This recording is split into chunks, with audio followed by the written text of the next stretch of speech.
రాష్ట్రాన్ని కాపాడుకోవాలన్న కసితో ఓటర్లు తమ ఓటు హక్కును వినియోగించుకుంటున్నారని తెలుగుదేశం పార్టీ జాతీయ ప్రధాన కార్యదర్శి బీదా రవిచంద్ర పేర్కొన్నారు. నెల్లూరు నగరంలో తెలుగుదేశం పార్టీ జిల్లా కార్యాలయంలో బుధవారం ఏర్పాటు చేసిన మీడియా సమావేశంలో ఆయన మాట్లాడారు. సార్వత్రిక ఎన్నికల సందర్భంగా వైఎస్సార్ కాంగ్రెస్ పార్టీ నేతలు రాష్ట్ర వ్యాప్తంగా అనేక దౌర్జన్యాలు, అరాచకాలకు పాల్పడ్డారని అన్నారు. తెలుగుదేశం పార్టీ తరపున పోటీ చేసిన అభ్యర్థులపై కూడా దాడులు చేశారన్నారు.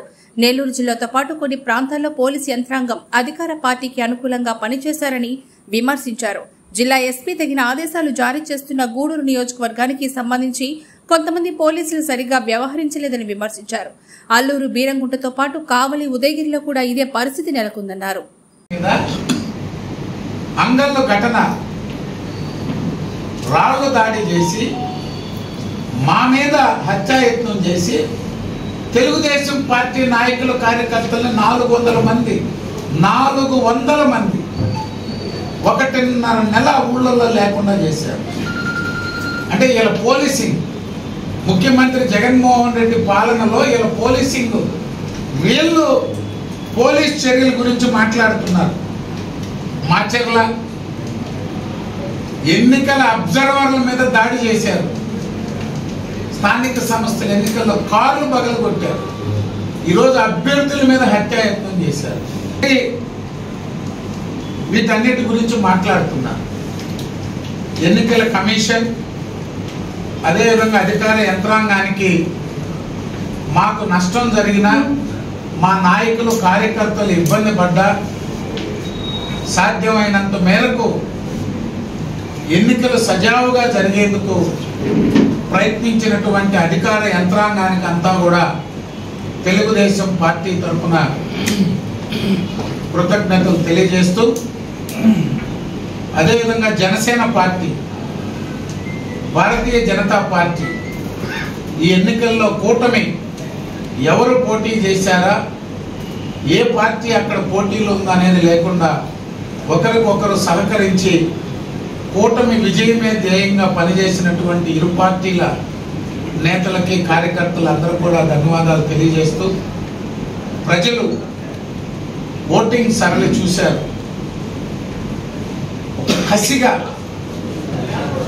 ఈ ఎన్నికల్లో ఈ రాష్ట్రాన్ని కాపాడుకోవాలా,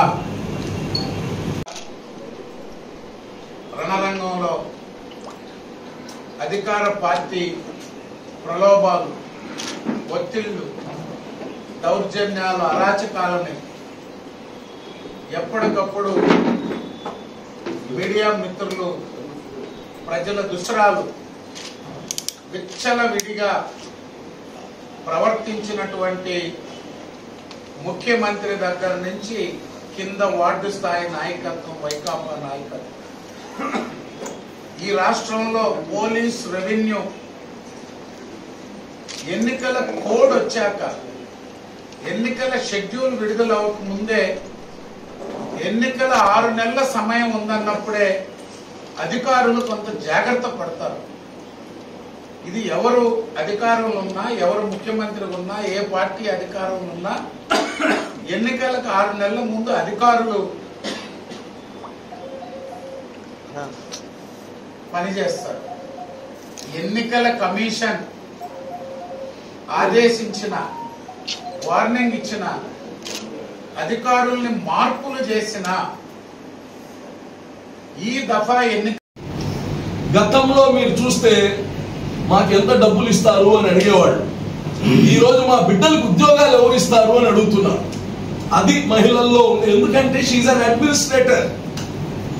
ఆ రోజుకి ఆకలికి కావాలి అన్నం, దాని తర్వాత అని ఆలోచించేది తల్లి. నా బిడ్డ ఏమవుతాడు రేపు అని ఆలోచించేది తల్లి. ఆ తల్లిలందరూ ఈ రోజు నిలబడారట క్యూలో, మా బిడ్డ భవిష్యత్తు కోసం, మా బిడ్డలకు ఉద్యోగం ఎవరు ఇస్తారని. అందుకోసమే మేము దాన్ని పూర్తిగా వాళ్ళ యొక్క కృషిని ఏకీభవిస్తూ ఈ రాష్ట్రంలో తెలుగుదేశం పార్టీ మళ్ళా ప్రభుత్వం ఏర్పాటు చేస్తుందని తెలియజేస్తున్నాం. నెల్లూరు జిల్లా వార్తలను అత్యంత వేగంగా అందిస్తున్న మీ సింహపురి న్యూస్ ఛానల్ ను సబ్స్క్రైబ్ చేయండి. అందులోని ప్రతి వీడియోని లైక్ చేయండి, షేర్ చేయండి, మరింత మంది చేత సబ్స్క్రైబ్ చేయించండి. నెల్లూరు జిల్లా జర్నలిస్టుల మిత్రుల సహకారంతో ప్రారంభమైన ఏకైక ఛానల్ సింహపురి న్యూస్, అణగారిన వర్గాల గొంతుక.